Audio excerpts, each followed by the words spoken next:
Evangelio según San Mateo. Jesús propuso a la gente la siguiente parábola. El reino de los cielos se parece a un hombre que sembró buena semilla en su campo.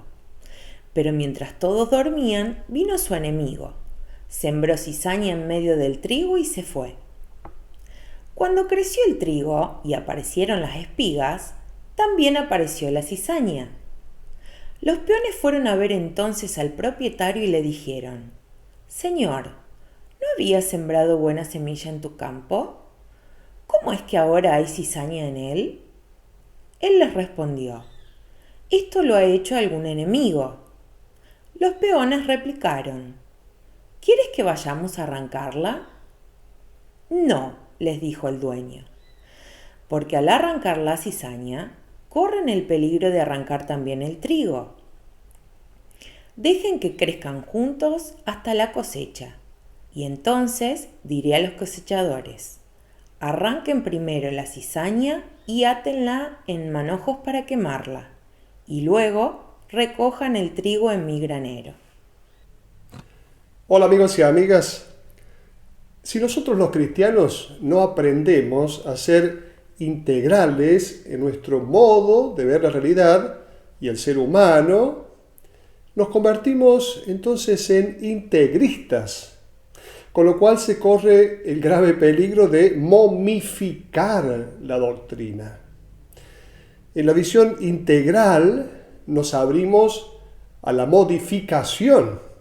Siendo integristas, nos cerramos en la momificación. Siendo integrales, abrazamos el mundo que nos habita en su totalidad, el bien y el mal, la luz y las tinieblas, lo blanco y lo negro. No hay necesidad de mutilarse y de herirse para eliminar las propias sombras. Somos unitotalidad. La cizaña, la hierba mala, es parte de lo que nosotros somos.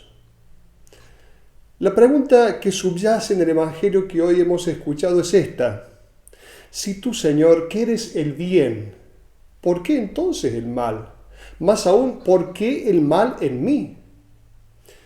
Jesús en el Evangelio no explica nada acerca del origen del mal. Tampoco Jesús va a asumir una postura de la defensa de Dios para justificarlo frente al misterio del mal. Sin embargo, Jesús da algunas indicaciones acerca de cómo tratar el mal, cómo relacionarnos con el mal. Y sugiere entonces no querer destruirlo a toda costa. Nosotros muchas veces hemos entendido que el discipulado cristiano consiste en un largo, en un lento camino de limpieza de nuestro propio campo interior, hasta lograr entonces una especie de prado impecable, sin que ni siquiera haya un resto de hierba mala. Hasta que hiciéramos una comunidad formada por gente pura, libre de los males y de los malos. Pero eso no es santidad, eso es ideología. Se cuenta que en una ocasión se prende fuego un edificio. Y entonces empezaron a llamar a los bomberos, la dotación de bomberos de la zona, y vinieron varios bomberos a querer apagar el edificio, y no podían apagar el edificio. En un momento viene una autobomba a toda velocidad, lo máximo que daba era 40 kilómetros por hora, pero era su máxima velocidad, y venían y venían y venían, y bueno, empezaron a abrir paso y casi se meten dentro del edificio, se bajaron los bomberos y terminaron apagando el fuego. Bueno, como llegaron a hacer esto, el dueño del edificio le dice al jefe de los bomberos: lo voy a reconocer con un importante monto de dinero a lo que ustedes hicieron, voy a hacer este reconocimiento. Y un periodista le pregunta al jefe de los bomberos: ¿qué es lo que harán con ese dinero? El jefe responde: lo primero que vamos a hacer es ponerle frenos a la autobomba. Evidentemente, a este vehículo le faltaban los frenos, pero hizo lo que tenía que hacer. Tenía un defecto importante, pero logró apagar el fuego. Desde la mirada de Dios, el único modo de tratar el mal es contrastarlo con el bien. Se vence al mal a fuerza de bien. Dios es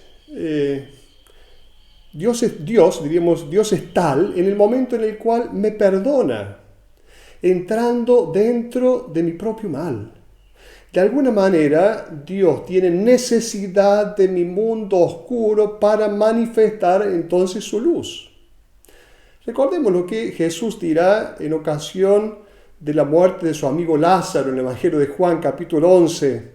Esta enfermedad no es mortal, es para gloria de Dios, para que el Hijo de Dios sea glorificado por ella. También San Pablo habla de una espina que tiene clavada en su carne, que hubiera querido destruir. Pero Dios le ha revelado que debe permanecer ahí para recordarle que Dios es potencia en la debilidad, es salvación donde todo parece destrucción. Y en la segunda carta a los Corintios, en el capítulo 12, Dios le va a decir a Pablo, le va a revelar: Pablo, te basta mi gracia, porque mi poder triunfa en la debilidad. Más bien me gloriaré, dice Pablo, de todo corazón en mi debilidad, para que resida en mí el poder de Cristo. Entonces el mal no puede destruir el proyecto de bien que Dios tiene sobre mí y sobre el mundo. Más bien podemos decir que una ventana es una herida en la pared que posibilita la entrada de la luz. Se cuenta que en una ocasión una niña recibió la orden de su padre. El padre le dijo: anda a cortar el pasto en el patio. Y la niña fue a cortar el pasto. Cuando la niña termina, viene y dice: papá, ya he terminado el trabajo. El papá va a verificar cómo había quedado todo y se da cuenta de que había una mancha donde el pasto estaba largo. La niña no había cortado el pasto. El papá le dice: ahí no has cortado, no has hecho bien el trabajo. Y la niña dice: ahí no pude cortar. Cuando el padre se fijó bien, resulta que en ese lugar había un sapo. Por lo tanto, la niña no cortó ahí porque estaba el sapo. Es que muchas veces donde hay desorden, también significa que hay amor. También se cuenta que en una ocasión un buen hombre venía de su trabajo en el campo con la pala al hombro y venía cansado. Y de un momento para el otro se pegó un terrible golpe, se tropezó y allá fue a parar la pala. Y entonces cuando se levantó dijo: bueno, tengo dos posibilidades. Empezar a despotricar contra la situación que me sucedió o ver por qué me caí. Cuando se dio vuelta, se dio cuenta de que se había tropezado con una inmensa sandía. Entonces la reflexión del hombre fue esta: no hay tropezón que no tenga su parte buena. Cuando hablamos de la cizaña, hoy el Evangelio nos habla del trigo y la cizaña, en nuestro hablar habitual de la cizaña decimos cuando una persona dice cosas y entonces mete cizaña. Ahora vamos a ver un poquito, diríamos, el contorno, el escenario donde surge este Evangelio. Se trata del Evangelio de Mateo. Mateo es escrito en Antioquía de Siria, donde habita una comunidad cristiana muy numerosa, compuesta por judíos que se habían convertido a Jesús. Entonces el autor de Mateo es un rabino ya anciano que escribe unos 50 años después de la muerte de Jesús. ¿Qué es lo que constata este hombre, este escritor? Que el mal continúa presente.